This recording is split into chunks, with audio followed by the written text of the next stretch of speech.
Right, let's have a look. See, are we live? I think we might be. We've got some sound. Looks like it. Evening.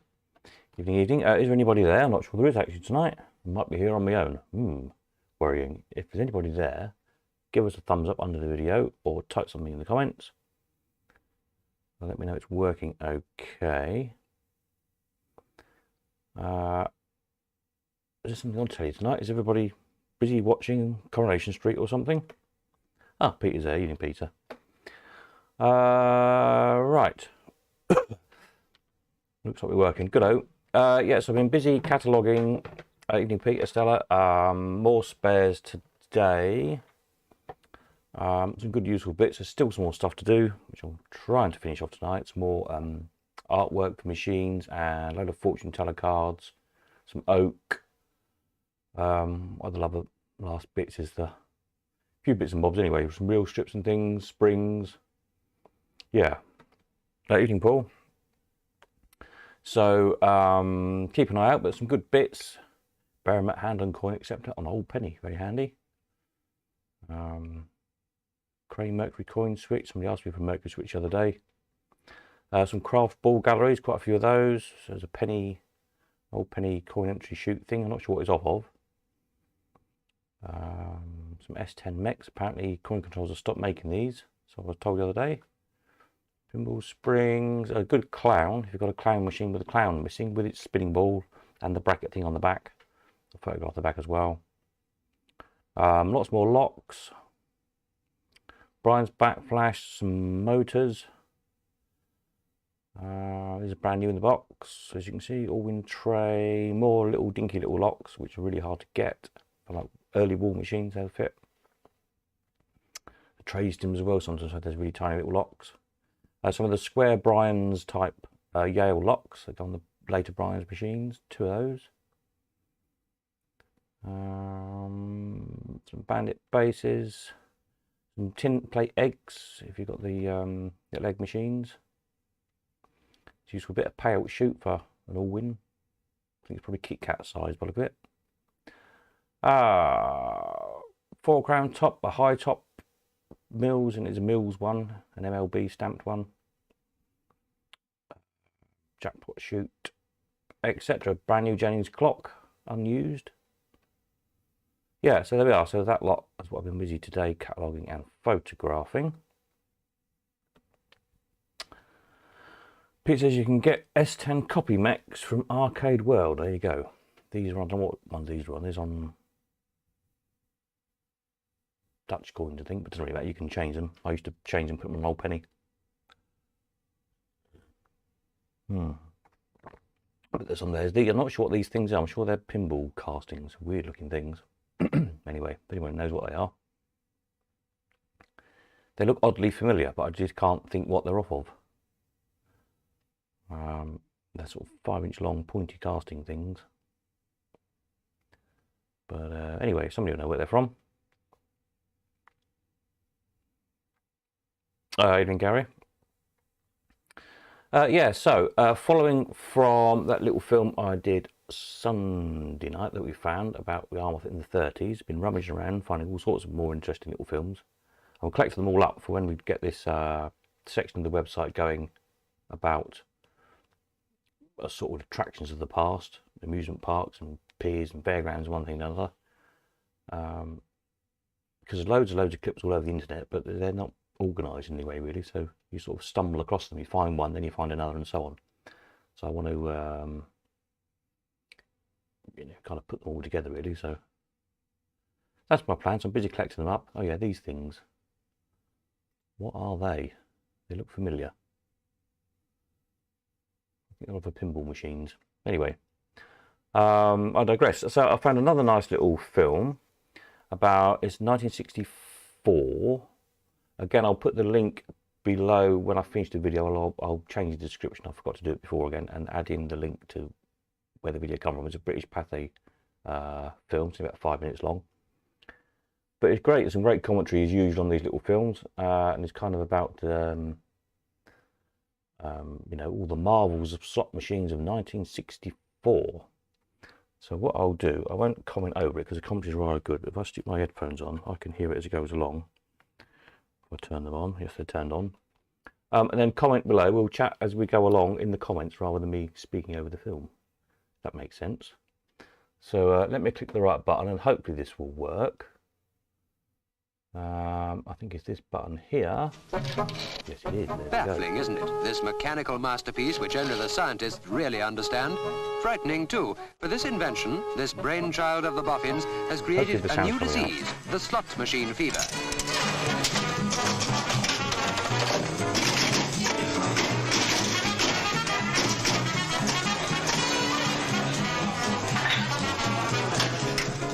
The saloon bar atmosphere is a reminder of an age when the slot machine meant a pennyworth of sweetmeat. But not anymore.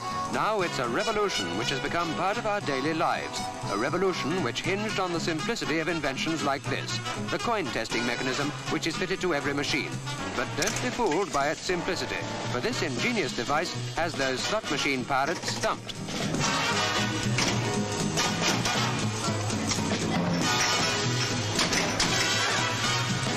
Half a pint and a sandwich still means lunch to millions, but it could be threatened by the fully automated self-service canteens, which have now been adopted by companies like this one in Shropshire. Food for thought, don't you think? Because, oh yes, all that is fodder for the hottest of slot machines.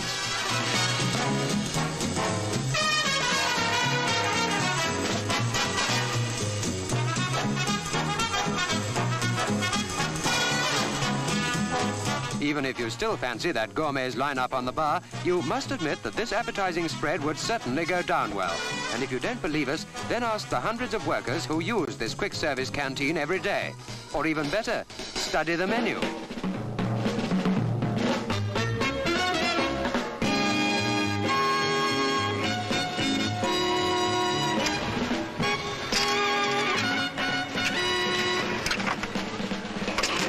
Right, you say. The machine can never replace the pretty waitress, but the hard facts of this industrial boom are that workers and management are happily accepting this automated advance. Even the old tea break trolley is obsolete, but no one begrudges this taste of automation.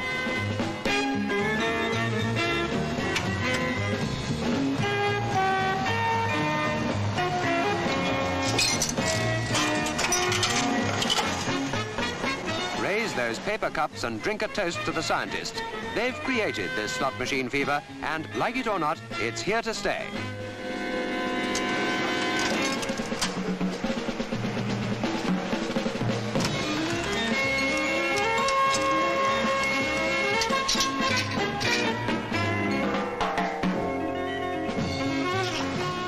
Incredibly, it wasn't until 1952 that the vending machine business really started to grow.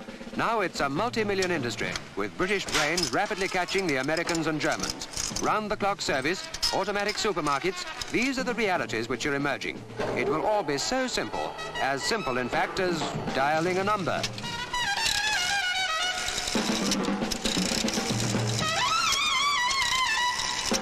Just imagine it, slaves to a machine. But it's good to know that in this rush of automation, there's one machine which actually gives money to the customer. Soon there won't be any need to litter our streets with empty bottles. Just feed them into the machine if you want a refund.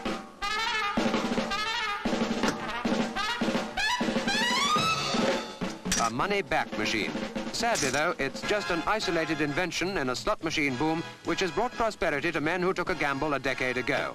Men like Arthur Brown, who controls his business empire from the seashore seclusion of North Wales and is geared to the vast prospects of vending machines.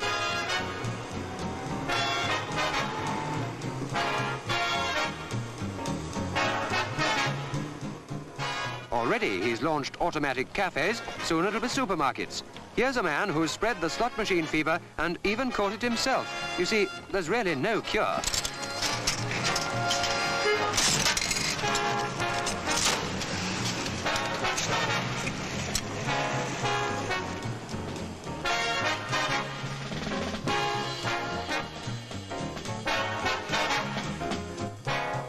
The blueprints of business are the future shopping habits of millions. No doubt the housewife will view this revolution with suspicion, but eventually she will accept it as readily as teenagers accepted that other symbol of the slot machines, the jukebox. But listening to those twangy guitars is not enough. Now we have the shilling in the slot jukebox, where you can see groups like Sandra Barry and her boys at the drop of a bob.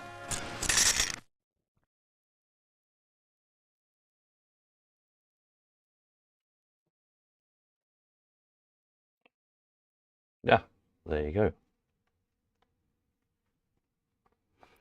Good, eh? As I say, there's lots more of these, all sorts of interesting little films. There's not much on machines. There's lots on, quite a few on fairgrounds and amusement parks and things. But if you come across any, let me know. Send me a link to them or something. And as I say, eventually I'm working on, amongst everything else I'm working on, pages for amusement parks, piers, attractions, and so on from days gone by up to the present day, really. And in them, much like the history of machines or fairground stuff or whatever, just keep adding as you find them, pictures, brochures, posters, videos, of course, if you can find them, whatever, and kind of stick it all together. And you know, kind of build up the history of these things, put it all in one place. Oh, what's happened on here? Heads up, we detected copyright audio video in your, oh dear, something going funny on here. My stream may be temporarily blocked. Ah, are we still broadcasting? I don't know, they've got the ump on that, because it was a British Pathé one, I suppose. Yeah, might not be able to play these out, might just have to link to them in due course, which is a bit of a shame. But there we are. Hopefully we're still going out. If not, then well, we seem to be. Paul says, yeah, there's a Pathé Theatre 1969 amusement arcade. Yes, I think I've seen that one. That's another good one. So yeah, these things obviously, you know, they're all other people's copyright, so we may have a problem trying to restream them out because YouTube picks up that it's already got it and it's someone else's, and so on and so on, which is a bit of a pain because it's kind of nice to watch them together, as it were, and comment on them. But hey ho, if we can't do that, we can't. I'll see if there's a way around that in due course. But yeah, I've found another couple of ones. The interesting thing is, as I say, there's lots of different of fairgrounds, amusement parks, and so on, but they always just seem to feature the rides. There's hardly any of any arcade. There might be a glimpse, like a 1 or 2 second quick shot, and it's usually just somebody pulling a bandit handle or something. The 1 or 2, there's interesting things in the background, sort of 50s and 60s. Can't quite make out what they are because the shots are so quick and they're usually moving, and it's just poor quality as well. They can't quite make out what the machines are, which is really frustrating. So it's bizarre. I think I said before how there's thousands and thousands and thousands of pictures of fairgrounds, piers, amusement parks, circuses, all those sorts of things, and there seems to be hardly any of amusement arcades, and I really don't know why. Maybe they were just considered a bit seedy back in the day, or just not interesting to take pictures of. I'm not sure.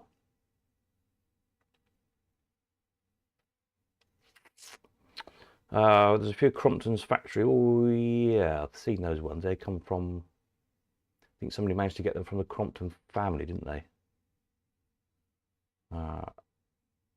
Again, they're not the best of qualities, are they? But they are what they are. That's all we've got. So kind of doesn't matter how bad the quality is. If that's what there is, that's what there is.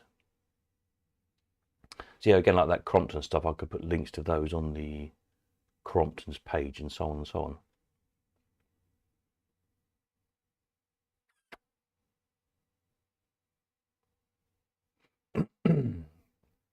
David says, used the huge slot diner in New York in 1958, dozens and dozens of different meals, all being topped up continually from behind. Excellent. I have to see if we can find some pictures of that. There's some kind of illustrations that are in, I think it might be one in Costa's book. There's somewhere like an engraving of sort of turn of the century, fully vending cafe in Paris, I think it is. I don't know if it was ever built or not, or if it was just a, you know, kind of a concept of an idea. But yeah, those blue machines, you see that shop in Llandudno, I think it was, wasn't it? With all the blue cigarette machines and the ones with the flaps down that you get sandwiches and you can put anything in because it's just a compartment. Bought a whole load of those years ago. Yeah, for £1 each. I think we struggled to sell them for £5 each in the end. I think I managed to offload a sort of half a van load on Dave Hooper, and I think he slowly sold them out of his shop.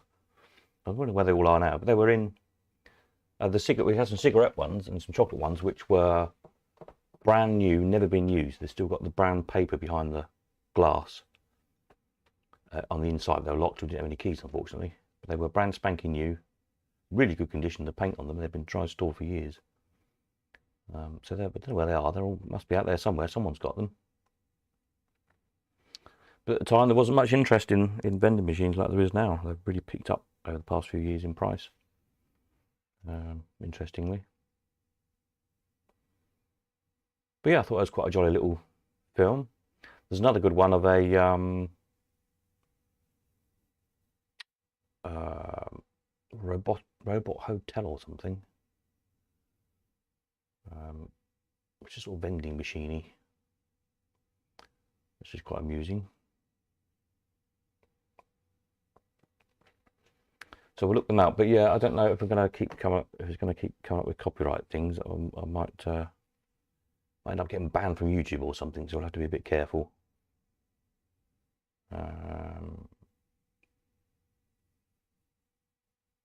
Yeah, can't get around that really. A bit of a shame, but never mind. Yeah, so there we are. So as I say, regard auction. Let's go back to here, back to the spares page. Plodding along with that. We're in hopefully the last of the bits up tonight. I'd say there's still some machine artwork bits to go on. Some piles of oak planks if you're fixing up your Allwins and things. A load of fortune teller cards to sort out. There'll be a few lots of those because there's quite a lot of them. Some lots of springs, some bandit reel strips. What else is there? A few more bits and bobs. Possibly some coins. There's a load of coins and tokens here to sort out if I get around to sorting them out. If not, they'll go in the April sale. Yeah, where else I can find really. Alan is coming Saturday morning, heads up. So if you haven't arranged him yet, if you bought stuff and want it picked up, get hold of Alan pronto. Yeah, he's due early Saturday morning to pick up. What else do I need to tell you? I think that's about it for now, really. So I'm cracking on with this auction, last bits, and then once it's up and running, it's going to be a timed auction, which we've not done before, so I need to have a look at how that works from my point of view, what settings I've got to fiddle with. But if I can get it up, if I can get it working tomorrow, would be the plan, then I'll perhaps do another quick live stream tomorrow night. I'll send an email out to everybody to make sure we're on the mailing list, to let you know it's up, and then we can have a look at exactly how it works. Very straightforward as far as I've bid on other timed auctions, so I'm sure we'll get the hang of it. Let's just try a different way and see if we can get all these spares sold, really. Yeah. These ones on bite now, I might put them in the sale as well. So I think that's it from me. If you missed Sunday night's one, go back and have a look at that. You'll find it in the, well, obviously you're on the YouTube channel. If you look on the bit where it says live streams, and go on Saturday's one, with that little film of Yarmouth. That was a really good one. So that's worth a look. And we'll carry on. So there'll be another one, let's say probably tomorrow night, once the auction's up and running. Don't forget also stuff in for April the 2nd. We need in the next sort of couple of weeks, so I'll get that catalogued. And catch up soon. Right, I'm off. My tea's going cold. Nighty night.